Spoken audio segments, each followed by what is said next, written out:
हा वसुली, हे बघ, ही घरपट्टी आहे. म्हणजे या सर्व घरपट्ट्या जवळजवळ 106 ते 150 आहेत बघा.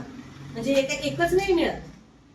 ह्याने काय केलं, सर्व डुप्लिकेट पावत्या बनवल्या आणि घरपट्टी लोकांना दिली. याला अधिकार आहे का? हा वसुली कर्मचारी आहे का? अधिकार कोणाला आहे? सचिव किंवा वसुली कर्मचारी. आमच्याकडे वसुली कर्मचारी आहेत ना, मग ह्याने किती घोळ केलेला आहे. आमची जी आमचं वसुली कर्मचारी आहेत ही आमची छापील आहे. आमच्या घरपट्टीचं कसं आहे फॉर्मेट छापील, आणि हे डुप्लिकेट पावत्या त्याने बनवल्यात. ह्याने परस्पर पैसे खाल्लेले आहेत या घरपट्ट्यांचे. सर्व डुप्लिकेट, म्हणजे एवढेच नाही मिळत. आता तर मला कितीतरी घरपट्ट्या अशा मी जिथे हे जेव्हा उघडकीस आले ना, मला प्रत्येक हे आपले फ्लॅट धारक वगैरे आणून दाखवतात, मॅडम आमच्या पण योग्य आहेत की चुकीच्या आहेत. मग मला आता काय सांगायचं याला कोणते अधिकार आहे? याने तर म्हणजे सुसाट सुटलेला आहे, कारण ह्याच्यावर कारवाई होत नाही ना. यांना काय सवय का पडले माहितीये का? जर का मी सांगते ना, आम्ही सीओ साहेबांकडे पण तक्रार केली. मुख्य कार्यकारी अधिकारी ते बोलले का आम्ही येऊ 5-6 दिवसात, पण ह्या कारवाया करायला कितीतरी म्हणजे दिरंगाई लागते आणि ह्याच्यात कागदपत्र सेट होण्याची पण भीती असते. हे मला मुख्य कारण आणून द्यायचं आहे, पण त्याचा विचारच करत नाही. तसंही आम्ही पोलीस अधिकाऱ्यांकडे पण तक्रार केलेली आहे. त्यांनी पण पुढाकार घेऊन, इथे भ्रष्टाचार झालेला आहे ना, पैशाचा गोळा आहे. अरे आता जर गळ्यापर्यंत आलाय तर ते पूर्ण जाईपर्यंत गाव विकलं जाईल ना. तुम्ही भ्रष्टाचार हा एवढा उघड करतो, तुमच्याकडे पुरावे देतो, मग पोलिसांनी पण का माघारपण घ्यावी?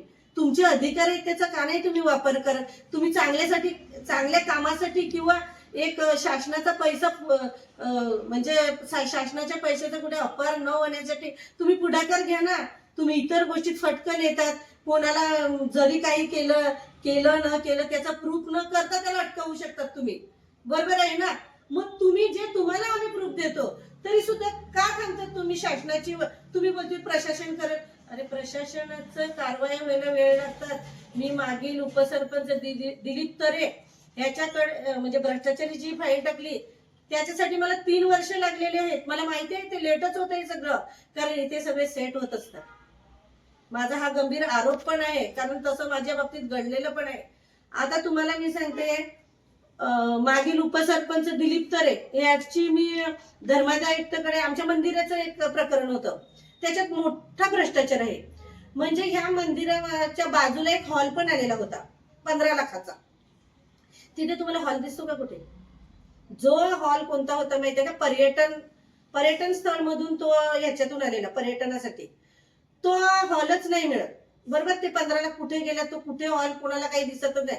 त्याच्यावर एकदा मी न्यूज पण दिलेली का हॉल गेला कुठे. मी अधिकाऱ्यांकडून सर्व काढून पण आणलं. त्यांनी मला काय सांगितलं माहितीये, हा हॉल आहे असं त्यांनी तिकडे लिखित प्रमाण दिलेलं आहे मला. हे किती म्हणजे अधिकारी पण किती सेटअप आहे हे बघा तुम्ही. मग मी त्यांना प्रश्न विचारला, तशी व्हिडिओ पण आहे. मागील शिंदे साहेब म्हणून कोणीतरी हे होते मुख्य कार्यकारी आपले, त्यांच्याकडे मी गेली आणि त्यांना विचारलं, साहेब तुम्हाला हॉल कुठे दिसला? म्हणजे पत्रकारांनी विचारलं. हा सांगते आहे. तर मी स्वतः गेलेले का तुम्ही? तो हो आम्ही स्वतः गेलेलो. चला सांगलं मला दाखवा. तो हॉल मिळत नाही. त्याच्यावर त्यांनी दाखला दिलेला का हॉल आहे. गेले 15 लाख. कधीचा विषय आहे हा? झाले 2 वर्षापूर्वीचा. म्हणजे आता त्याचा निर्णय मी आणले, सर्व कागदपत्र आहेत माझ्याकडे. तो हॉल मिळतच नाही. तो सांगत हॉल आहे. मला हॉल तुम्ही म्हणता तो कोणत्या निधीतून सँक्शन झाला होता? तो पर्यटन स्थळ, म्हणजे पर्यटन स्थळ मधून. आता तसंच तोच मुद्दा म्हणजे कसा आहे, तो आमचा मंदिराचा भ्रष्टाचार आहे मोठा. म्हणजे तो मला तरी वाटतं का मंदिरात टाकलाय का, पण त्याची नोंद काहीच नाही मिळत. जर मंदिरात समजा मंदिरात त्यांनी टाकलं असतं तर शासनाची पाटी पाहिजे होती ना, का हा 15 लाखाचा हॉल आलेला आहे आणि या निधीतून झालेला आहे. असं कोणतीही पाटी तुम्ही जाऊन बघा त्या मंदिरात. ह्याच्यासाठी मी धर्मादायुक्ताला हे केलं का ही ट्रस्ट आहे का, ते बोलतात म्हणजे ग्रामसभेत हे प्रश्न आलेले होते. हे माझं प्रश्न नाहीच, हा ग्रामसभेत लोकांचा प्रश्न होता का ह्या मंदिराचा हिशोब का नाही होत अद्याप. मग मी तो विषय मी ग्रामसभेत मांडला का हे मंदिराचे ट्रस्टीज कोण आहे. तर त्यांच्याच एक म्हणजे मागील उपसरपंचाची बहीण आहे, ती सदस्य आहे आताची ग्रामपंचायतची. तिने मला एक रिसिप्ट दाखवले, हे बघा ही ट्रस्ट लिगली आहे. मग आम्ही काही गप्प बसलो, आता लिगली आहे तर काय करणार. पण मला तरी वाटतच होतं का काहीतरी चूक आहे, कारण त्यांना ट्रस्ट कडून हिशोब पाहिजे होता. तर म्हणजे लोकांना ग्रामस्थांना हिशोब पाहिजे होता. तर ते काय बोलले, ग्रामस्थांना हिशोब पाहिजे ना तर मंदिरात यायचं, ही ट्रस्ट लिगली आहे. मग मला तसं वाटतच नव्हतं, कारण हिशोब काही भेटत होतं. आज 19ला मंदिराचं उद्घाटन झाले, 19 ते 26 या काळात कधीही हिशोब दिलेला नाही.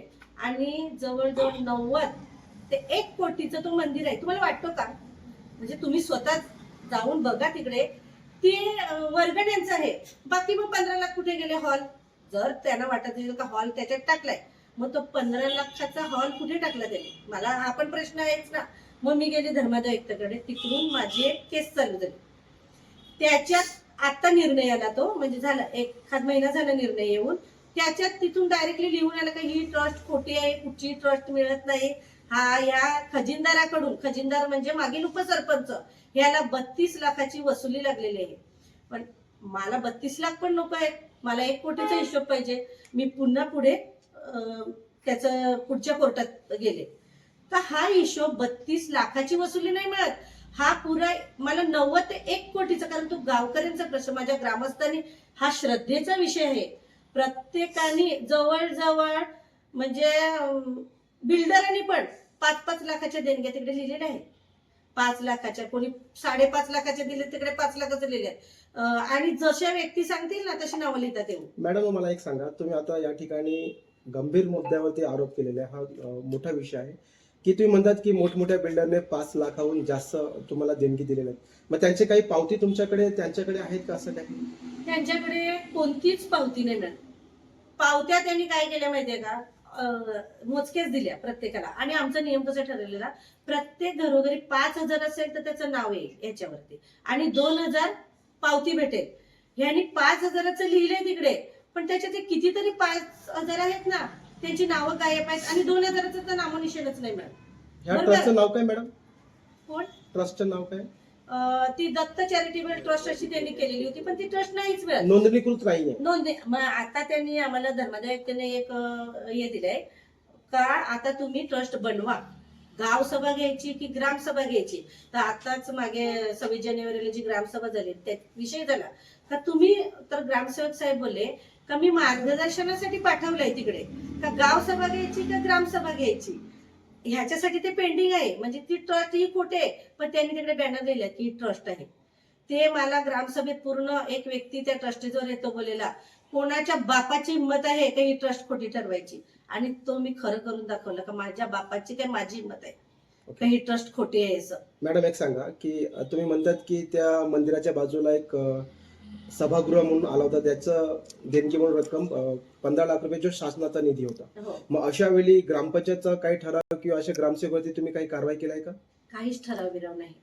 ठराव घेतले असतील त्यांनी, बघा इथे त्याचं काहीच मिळत नाही का. आपल्या सचिवांना म्हणजे ग्रामसेवकांना मी एक RTI टाकलेला का तुमच्याकडे ग्रामपंचायतची नोंदणी म्हणजे ठराव दिलेला आहे का, यांनी कोणताही ठराव घेतला. त्यावेळेस सत्ताच त्यांची होती. इथे सगळं बेकायदेशीर. हे बघा तुम्हाला सांगते ना, आजही हा सरपंच